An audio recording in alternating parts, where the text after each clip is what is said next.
Alright guys, here's some branded Voiceless Voice combos. This is going to be your main combo right here, and just your single one card low combo. So it's going to start off normal summon the low effect. We're going to place a, sorry, wrong one. This is going to be a barrier of the Voiceless Voice. You're going to place barrier of the Voiceless Voice. Barrier of the Voiceless Voice effect. You're going to grab Saphira.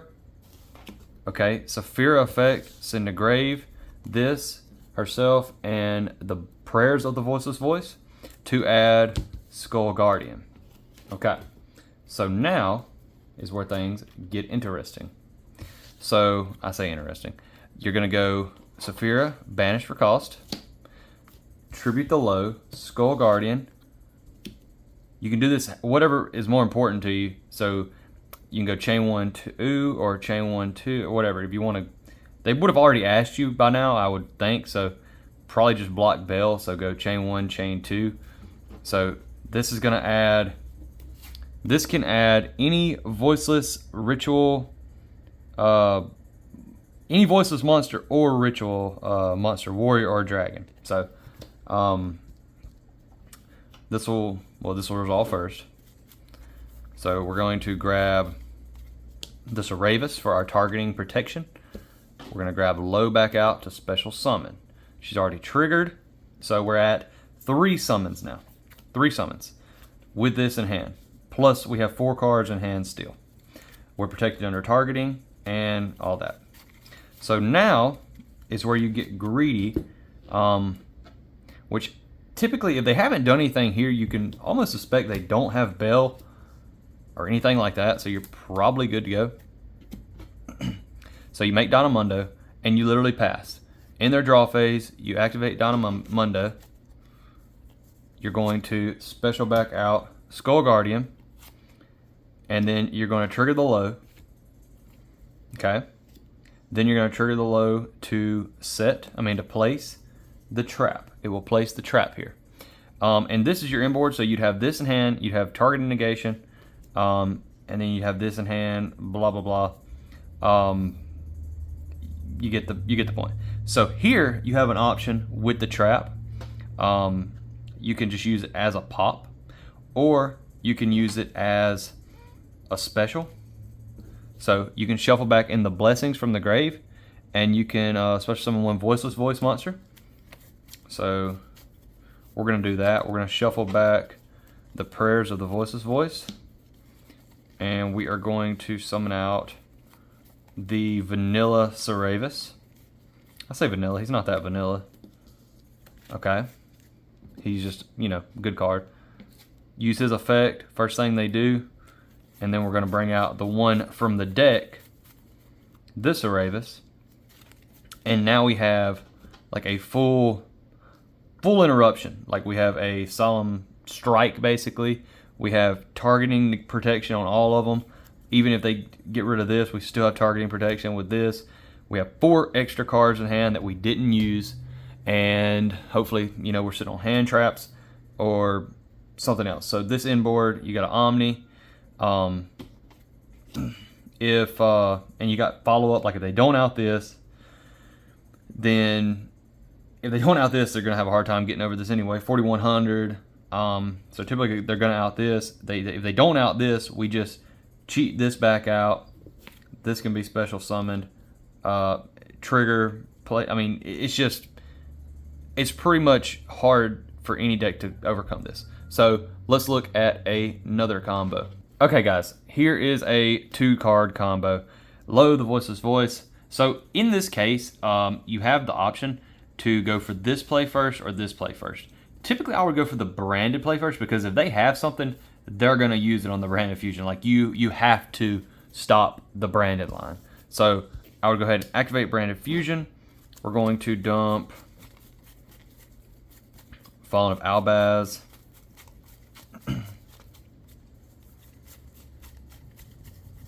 Fallen of Albaz, where's he at? You're going to dump Fallen of Albaz, and you can go for Saphira if you want. If you have blessings, you would for sure go for, I mean, it just depends here, actually, what you would go for. Typically, we're going to go for Albion first. So, Albion, so it requires Fall of Albaz and 1 light monster. So, you don't have to go for Saphir here, but if your hand is a certain way and you have a way to discard, anyway, I don't want to get too off in the woods. I don't want to get too off in the woods on that. So, you could also just send Nibiru or an Effect Veiler. But you could just send a Nibiru for this example. This also gives you a way into Titaniclad if you need it. There's just a lot of things you could do. So we're going to summon out Albion. Albion effect is going to fuse itself and this for Mirror Jade. So Mirror Jade right here, like that's gonna be so good right there. Then you're gonna normal summon low, do all the same stuff that you just did. Grab the, you're gonna grab this, not this, not the blessing, not yet. Grab the barrier, place the barrier, activate the barrier. You're gonna grab Saphira. Grab Saphira, Saphira effect, dump prayers in itself. You're going to go and then add the Skull Guardian. So then you're going to go banish for cost. Skull Guardian, tribute the low effect. Chain 1, chain 2. Bring back this. Add this.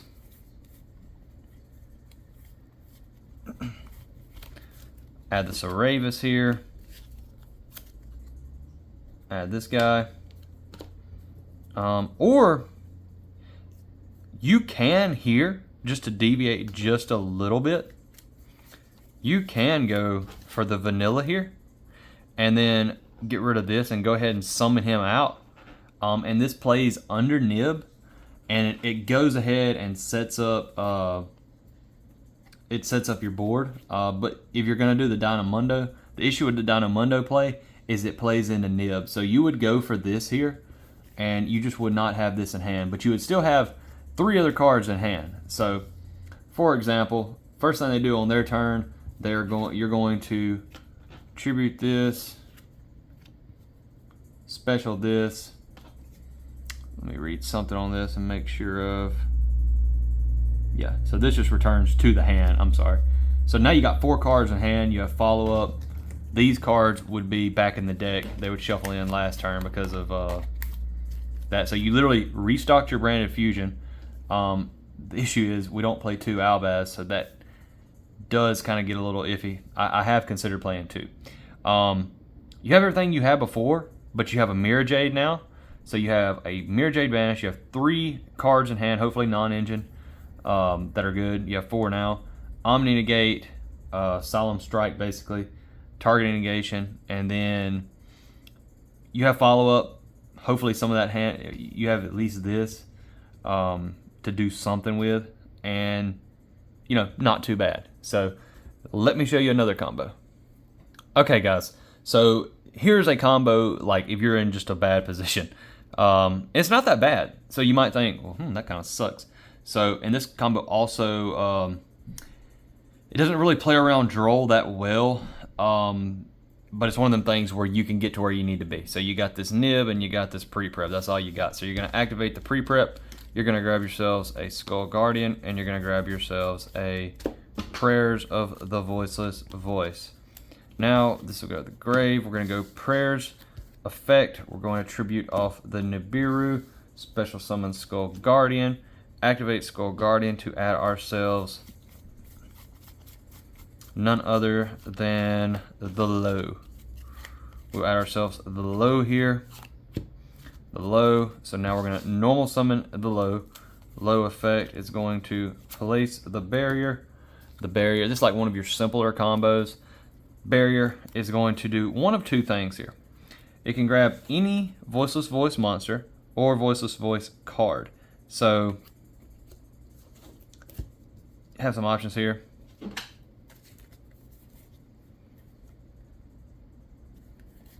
For this purpose, we are just going to go ahead and grab, since this was kind of a bad hand, like let's just say assume this is like a terrible hand. We'll grab this guy. We will do the same thing that we did last turn. Special summon him by shuffling these back in the deck. Right there. So now we have our deck loaded back up. First thing they do on their turn, we're going to go into that. But 1, 2, 3, yeah. So with this particular one, we would also do the Dynamundo play, because we want to get the trap out. So Dynamundo. On their turn, do the Dynamundo stuff. Come back, trigger.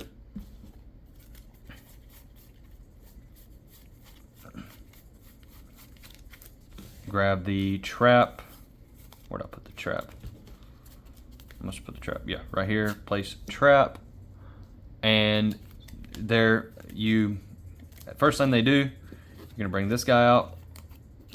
So now you're going to have 2 pops with the trap, Solemn Strike, Omni Negate, and you'll have like 3 other cards in hand. Hopefully they weren't just dookie. But, you know, okay, now this was pretty much like all the simple combos. So let's go into the other combos with the new card. Here's another combo. Just kind of want to show you like a small piece of what the Blessing of the Voiceless Voice can do. This will be like a whole entire video. Plus, I can't find my Secure Gardener to be able to show you the other stuff. There's some cool plays you can do with Secure Gardener, Amirage, stuff like that. Anyways, so let's just assume we normal summon the low, and low gets stopped. Let's just say low gets stopped. Well, that sucks. Our hand is this and just plus 2 hand traps. Okay, so we're gonna activate the Blessings of the Voiceless Voice. Now, in this case, we are going to, this is gonna have to be Amirage. I don't have that package in here yet, but actually it should be in here, but I haven't made the change yet. So anyways, so now we're gonna go ahead and add back the low, and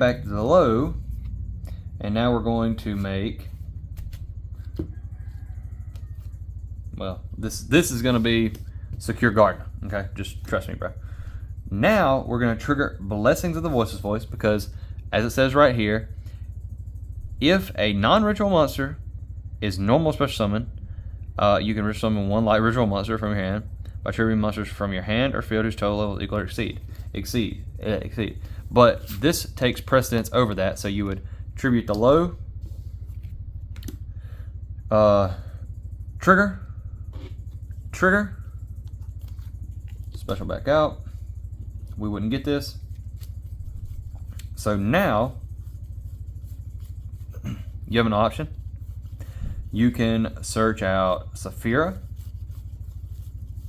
and go ahead and get a little greedy with it. And this is Secure Gardener, by the way. Remember, this is supposed to be Secure Gardener. You can't even see it, luckily. So you can get Saphira here, or you can go for this. If you want to be a little bit safer, you can go for this, just to be a little bit safer. Or, because we don't have the spells, I would probably go for that one. Just at this point, this is the Secure Gardener. This is the Skull Guardian. Blah, blah, blah. You have an option here, but I would do this. You can go this right here, Dynamundo. Keep in mind he has an arrow pointing down. So this will be your grave, the Secure Gardener, the Skull Guardian. Then you're gonna make low into Anima. Zones are important here. And listen, you would have this in hand. You could also do a different one if you wanted to, but I would keep this one in hand, just because it gives you more options, because in the next phase, you're gonna go Dynamundo, Tribute itself in their draw phase, and you're gonna bring back out Skull Guardian effect, or then you're gonna go low effect, chain 2, or however you want to chain it. So we're going to add ourselves another monster. This is where you can add another. Alright guys, it's me from the future, and I messed up the lines on that, like, terribly. You should have went for Saphira, dump Saphira. Well, as long as you didn't think they had any hand traps or anything. And then you could just get the Serratus that way. And then off of the Skull Guardian, you could get another copy of itself, or vice versa. It really doesn't matter there. And it's all about interacting with the hand traps and all that. And then instead of making Dynamundo with the Secure Gardener, you leave the Secure Gardener and do it with the Anima. That way you don't just have a 0 body on the field. Anyways, it doesn't really change a whole lot there. Well, actually, it does change a whole lot there, because then it makes Blessings a little worse, because, for example, let's say your Skull Guardian gets dropleted, which is about the only thing that can stop it, or Dark Ruler. Then first time they summon, you can literally Tribute itself, bring it back out, and the low. Well, it depends if you leave. There's multiple different ways to interact with the hand traps with the Blessing. But anyway, you get the point. You basically get your Skull Guardian no matter what in that instance, and you also, or you can get the Serratus. It's all up to you. So many different ways to play it. It's not linear whatsoever. But at the end of the day, you'll get 2 pops with the trap is the hope. So is the like the great inboard uninterrupted. So anyways, guys, sorry about that. Thank you. I would add another one of these, and then you're gonna go low to place. You can place the trap here or the barrier. I would probably place the barrier for follow-up, and it makes you untargetable. So now, you could have done it before now, but when they summon something, so anytime, you know, they have to play the game, right? So they have to normal or special summon. Hold on, is it normal? Yes, normal or special summon. Then you can go ahead and tribute the this or the low. I wouldn't tribute the low. I'd probably tribute this one in hand, or you could just do this to tribute this out if that's going to be more important to you. But it just, you know, it's all up to you, like the situation. Like if they get rid of this somehow, then you can just tribute this. Like say they droplets it, then you can just go ahead and tribute that. I don't like this being there, the 0 attack monster, but in a perfect world, we wouldn't have had to even do all that. You know, we just hard opened it and just were able to just place it, just play the game the way it's intended to be played. But there's other stuff you can do with this card right here. It enables a lot. That's just one way. I don't have my Secure Gardener, can't find it, so I'm gonna have to wait until I get one to be able to like actually, you know, do it properly without playing pretend with the cards. But anyways, guys, that's it. The deck's cool. I like Voiceless. I think this will be the deck that I'm playing this format. It's just a really solid deck. I think some people just don't really understand the capability of it. It's really great in like a mid-rangey, grindy game. Like, you know, they can't out all your stuff.